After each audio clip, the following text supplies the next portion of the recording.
की बात में सबसे पहले बात होगी यूपी में साल 2025 बैच के पुलिस आरक्षियों का आज भव्य दीक्षांत परेड समारोह हुआ। यूपी पुलिस को 60,244 नए सिपाही मिल गए, जिसमें बड़ी संख्या में महिला आरक्षी भी शामिल हैं। इस मौके पर सीएम योगी आदित्यनाथ ने नवनियुक्त पुलिसकर्मियों को कानून के प्रति संवेदनशील और अपराधियों के प्रति कठोर रहने का निर्देश दिया। अलग अलग जिलों की पुलिस लाइनों में भी दीक्षांत समारोह आयोजित किए गए हैं। आपको रिपोर्ट में दिखाते हैं। ज्योति देवी शानदार कमान दाहिने देखी अभिवादन माननीय मुख्यमंत्री महोदय को। सारे जहां से अच्छा हिंदुस्ता हमारा, हम बुलबुले हैं इसके, यह गुलसिता हमारा। यूपी को 60,244 नए कांस्टेबल मिले हैं। लखनऊ में सीएम योगी ने परेड की सलामी ली है। दीक्षांत परेड में सीएम योगी ने कहा कि यूपी की बेहतरीन कानून व्यवस्था की हर ओर चर्चा है। ट्रेनिंग में जितना पसीना बहेगा उतना कम खून बहाने की नौबत आती है। प्रशिक्षण में जितना पसीना बहेगा बाद के जीवन में उतना ही कम खून बहाने की नौबत आती है। यूनिफॉर्म धारी किसी भी फोर्स की जो सबसे बड़ी ताकत होती है वह होती है सबसे पहले उसका अनुशासन। सीएम योगी ने कहा कि यूपी पुलिस को लगातार आधुनिक बनाने पर काम हो रहा है। यूपी पुलिस में बेटियों की संख्या लगातार बढ़ रही है। 2017 में पुलिस के ट्रेनिंग की क्षमता, ये प्रशिक्षण की क्षमता मात्र 3,000 थी और आज मुझे बड़े गौरव के साथ कहते हुए प्रसन्नता की अनुभूति हो रही है कि हमने 60,244 उत्तर प्रदेश पुलिस आरक्षियों का प्रशिक्षण एक साथ उत्तर प्रदेश के ही केंद्रों में संपन्न किया है। यूपी के डीजीपी राजीव कृष्ण ने कहा कि इतनी बड़ी संख्या में नए कांस्टेबल मिलने से यूपी की कानून व्यवस्था और बेहतर होगी। 60,244 कर्मी आज हमको प्राप्त हुए हैं और पुलिस बल का सदस्य बने हैं। उससे डेफिनेटली जो हमारी क्षमता है उसमें बहुत गुणात्मक सुधार होगा और नागरिकों के सर्विसेज में उनके जो रिस्पांस टाइम है उसमें सुधार होगा। लखनऊ में महिला रिक्रूट सिपाहियों ने न्यूज 18 से खास बातचीत की और अपने अनुभव शेयर किए। महिला आरक्षी हैं जो उत्तर प्रदेश पुलिस का हिस्सा बन चुकी हैं, उनसे बात कर लेते हैं। कैसा महसूस हो रहा है आपको? सबसे पहले बहुत अच्छा महसूस हो रहा है। पुलिस में आके एक लड़की को क्या चाहिए, इंडिपेंडेंसी, जो हमें यहाँ इस वर्दी में बहुत सुरक्षित और सुरक्षा महसूस होती है। आज जो सीएम योगी का भाषण आपने सुना होगा, कौन सी बात उनकी याद रहती है आपको? उन्होंने जो महिला सशक्तिकरण के बारे में हमें बताया कि हाँ इतने लोगों के उन्होंने 12,000 से ज़्यादा उन्होंने इस बार परेड मतलब उन लोग की भर्ती कराई है, तो उन महिला आरक्षियों के प्रति वो इतना ध्यान दे रहे हैं। इस चीज़ को लेकर बहुत अच्छा लगा कि महिलाओं को आगे ला रहे हैं, मंच पे आगे बढ़ा रहे हैं। यूपी के अलग अलग जिलों में दीक्षांत परेड का आयोजन हुआ। 60,000 से ज्यादा कांस्टेबल मिलने से यूपी की सुरक्षा व्यवस्था और मजबूत होगी। Bureau report, news 18, UP Uttarakhand.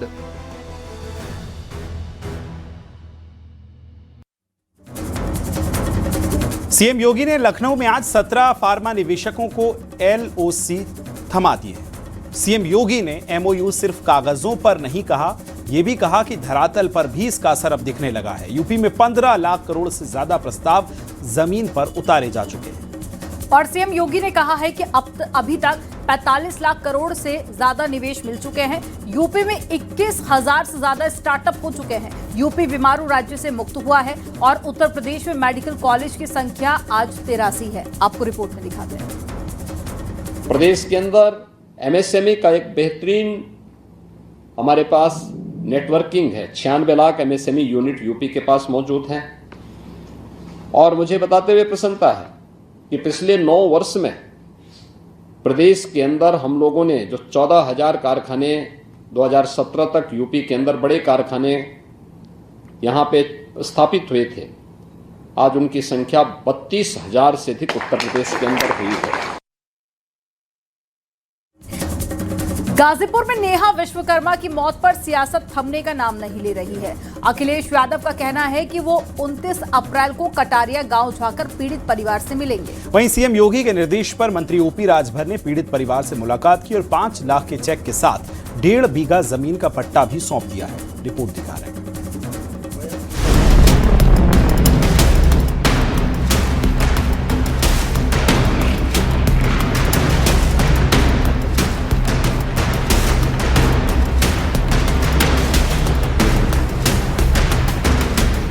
Ghazipur में नेहा विश्वकर्मा की मौत को लेकर एसपी डेलीगेशन के पहुंचने के बाद से सियासी पारा हाई है।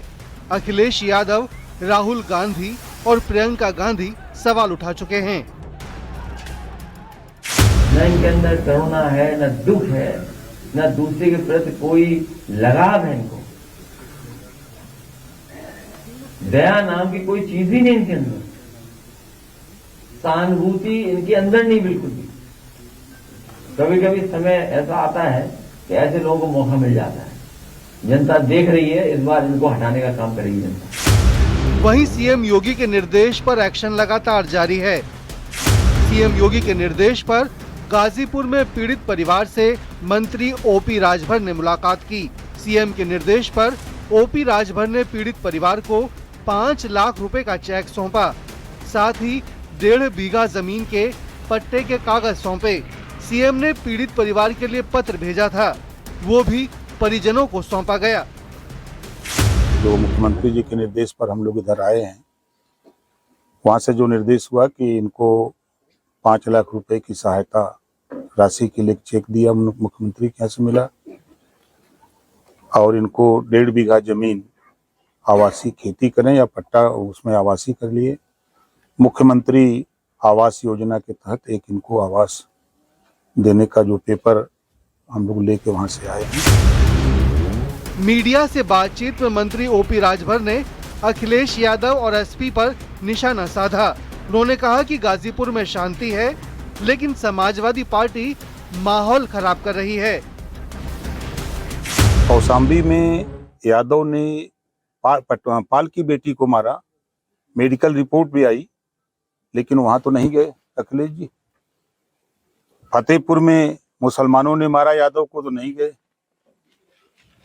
और यहाँ बड़ी चिंता उनको लगी है कि गाजीपुर शांति माहौल है, पूरे प्रदेश में अमन चैन है, कहीं कोई न दंगा है न कहीं कर्फ्यू है, और माहौल को बिगाड़ने की कोशिश हो रही है।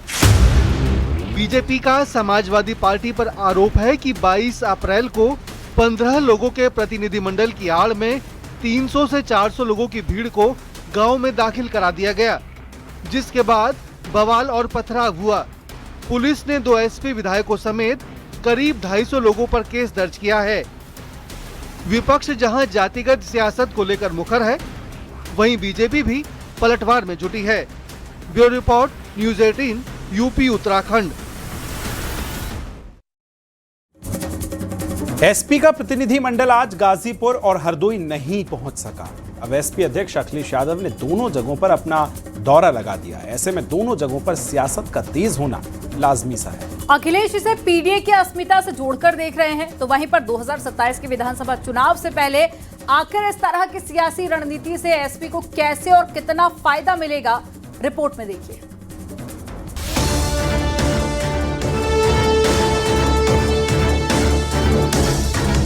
यूपी में 2027 के विधानसभा चुनाव नजदीक हैं। सरकार की घेराबंदी करने के लिए एसपी अध्यक्ष अखिलेश यादव ने गाजीपुर और हरदोई दोनों जगह का कार्यक्रम जारी कर दिया है। अखिलेश यादव 29 अप्रैल को गाजीपुर जाएंगे और 30 अप्रैल को हरदोई जाने का प्लान जारी किया है। समाजवादी पार्टी कोई राजनीति नहीं कर रही है। समाजवादी पार्टी का पिछले 9 साल का या 10 साल का रिकॉर्ड उठा लीजिए, और जब भी किसी समय का रिकॉर्ड उठा लीजिए, समाजवादी पार्टी हमेशा दुख और तकलीफ का, अगर कहीं हुई है, कहीं पीड़ा है, कहीं परेशानी है। गाजीपुर में विश्वकर्मा समाज की लड़की की मौत के बाद एसपी का डेलीगेशन 22 अप्रैल को वहां पहुंचा, जिसके बाद जबरदस्त हंगामा और पथराव हुआ। पुलिस ने 2 एसपी विधायक समेत 250 लोगों पर केस दर्ज किया है, जिसे अखिलेश यादव ने पार्टी कार्यकर्ताओं पर सरकार का अत्याचार बताया है। सुनने में आया कि समाजवादी पार्टी के नेता और कार्यकर्ताओं के साथ बहुत अन्याय हो रहा है, बहुत बड़े पैमाने पर अन्याय हो रहा है, और अगर हम लोगों को कोई बड़ा फैसला भी लेना पड़ेगा तो हम लोग समाजवादी पार्टी के लोग पीछे नहीं हटने वाले।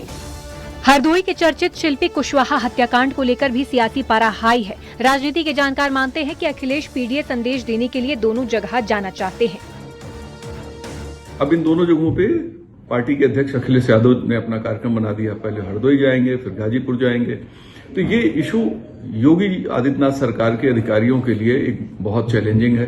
दोनों घटनाओं को लेकर पीडीए की राजनीति को सपा आगे बढ़ा रही है और ये पूरा मुद्दा योगी आदित्यनाथ सरकार की घेरेबंदी के लिए तैयार किया गया है। 2024 के लोकसभा चुनाव के बाद समाजवादी पार्टी पीडीए के मुद्दे पर मुखर है। अब देखना ये है कि 2027 के विधानसभा चुनाव में एसपी इसका कितना सियासी लाभ ले पाती है। अखिलेश यादव चाहते हैं कि जो चुनाव में नारा उन्होंने पीडीए का दिया था उसको वो जमीन पर भी साबित करते हुए दिखा सकें। शायद यही वजह है कि अखिलेश यादव हरदोई और गाजीपुर के बहाने अपने बेस वोट बैंक को और ज्यादा साधने की कोशिश करेंगे। कैमरा पर्सन रवि के साथ अलाउद्दीन, न्यूज़ 18 लखनऊ। महिला आरक्षण और सशक्तिकरण पर सियासत जारी है। मंत्री दारा सिंह चौहान और दयाशंकर सिंह ने कहा है कि पीएम मोदी ने आधी आबादी के हक की आवाज उठाई, लेकिन सपा कांग्रेस ने विरोध किया, जिससे वो महिलाओं के सामने बेनकाब हो गए। आगरा पहुंचे केंद्रीय मंत्री पीयूष गोयल ने इंडी गठबंधन को कमजोर और विचारों के स्तर पर विरोधाभासी बता दिया है। उन्होंने कहा कि महिला बिल का विरोध कर विपक्ष पूरी तरह से जनता के सामने एक्सपोज हो चुका है। कांग्रेस, समाजवादी पार्टी या अन्य दूसरे दल जिन लोगों ने विरोध किया, और आपने देखा होगा जब वोटिंग इस पर हुई तो पूरे देश के महिलाओं के सामने उनका पूरी तरीके से बेनकाब हो गए। और जब ये महिला बिल जो गिरा तो विपक्षी दल जो मेजे थपथपा करके जिस तरीके से खुशी मना रहे थे, उसको लेकर के देश के महिलाओं में जो गुस्सा है। हम जब महिलाओं को, हमारी बहनों को, बेटियों को 33% आरक्षण देने के लिए उनसे अनुरोध करते हैं, तो ये सभी गठबंधन मिलके हमारी बहनों को न्याय और बहनों को राजनीतिक साझेदारी देने से रोक देते हैं। ये दर्शाता है कि इनका कितना बटा हुआ सोच है और कितना बेबुनियाद इनकी अलायंस है। बाई इलेक्शन आया तो उन्होंने कहा कि जो ये 9 सीटें हैं, ये 9 सीटें 2027 का सेमीफाइनल है, और 9 सीटों में आप देखें कि 7 सीटों पर भारतीय जनता पार्टी जीती, और जो 2 सीटें थी जिसमें एक सीट खुद उनकी छोड़ी हुई सीट थी करहल की, मैनपुरी की, जिसमें वो 67,000 वोट से जीते, और उपचुनाव हुआ तो 13,000 से उनका कैंडिडेट जीता। यानी जनता किस तरह से उनको नकार रही है, इस बात को खुद महसूस कर रहे हैं। लखनऊ में कांग्रेस कार्यालय में संगोष्ठी का आयोजन हुआ। महिला आरक्षण अधिनियम, सम्मान या छलावा विषय पर सेमिनार आयोजित किए गए, जिसमें यूपी कांग्रेस अध्यक्ष अजय राय भी शामिल हुए। अजय राय ने कहा है कि महिला आरक्षण अधिनियम छलावा है। बीजेपी महिलाओं का अपमान करती है। बीजेपी सिर्फ दिखावा करती है, महिलाओं का सम्मान नहीं करती। भारतीय जनता पार्टी केवल दिखावा करती है और महिलाओं की पूरी तरीके से अपमान करती है, तो निश्चित तौर से भारतीय जनता पार्टी महिला विरोधी। अगर ये छलावा है तो ये बातें आधी आबादी तक कैसे कांग्रेस को? अब ये बात यही देखिए, अब सामने पूरी आबादी बैठी है, हम सारी बातें उनके सामने रख रहे हैं। महाराष्ट्र के नागपुर में एक कार्यक्रम के दौरान धीरेन्द्र शास्त्री ने बड़ा बयान दिया है। भारत दुर्गा मंदिर के शिलान्यास कार्यक्रम में बोलते हुए उन्होंने लोगों से अपील की है कि वो 4 बच्चे पैदा करें, उनमें से एक को राष्ट्रीय स्वयंसेवक संघ के लिए समर्पित करें। बच्चों को लेकर मुस्लिम धर्मगुरु मुफ्ती आलम रजा नूरी का बयान भी सामने आ गया। उन्होंने कहा कि इस्लाम में बच्चों की कोई लिमिट नहीं है। एक बच्चा हो या 1 दर्जन बच्चे, मुसलमान ज्यादा से ज्यादा बच्चे पैदा कर सकता है।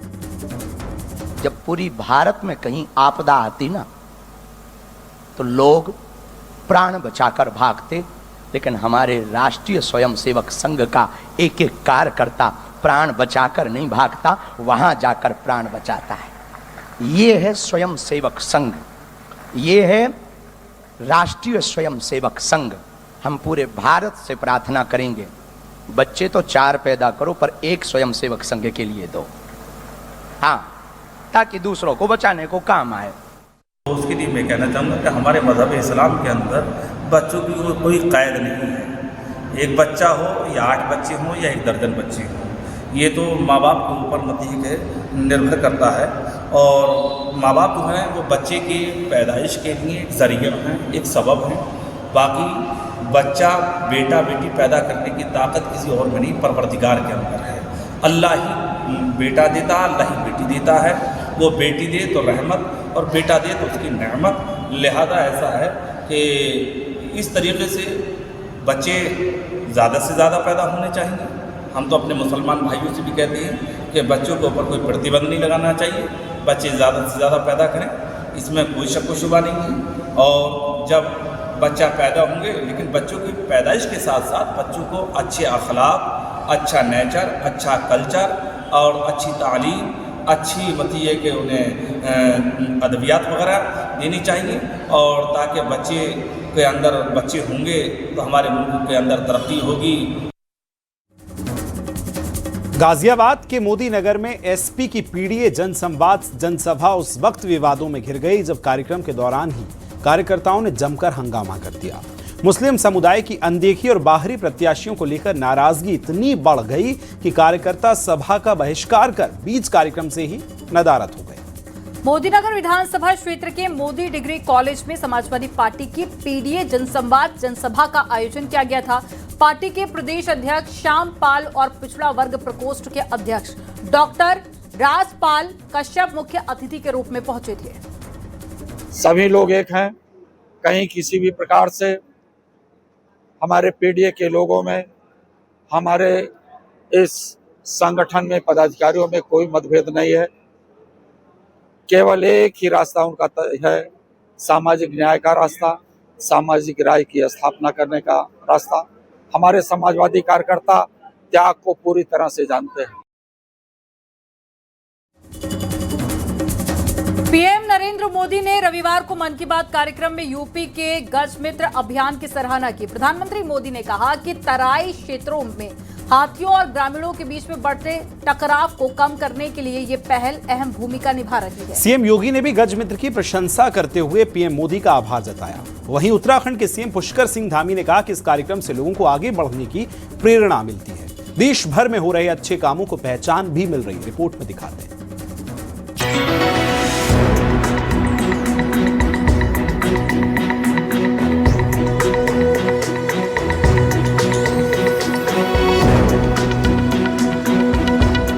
पीएम मोदी ने मन की बात कार्यक्रम में यूपी के गज मित्र को लेकर चर्चा की। पीएम मोदी ने कहा कि यूपी में गज मित्र जैसे प्रयास शुरू हुए हैं। यूपी के तराई इलाकों में फसल के समय हाथियों के झुंड गांव की ओर आते हैं, जिससे टकराव की आशंका बढ़ती है।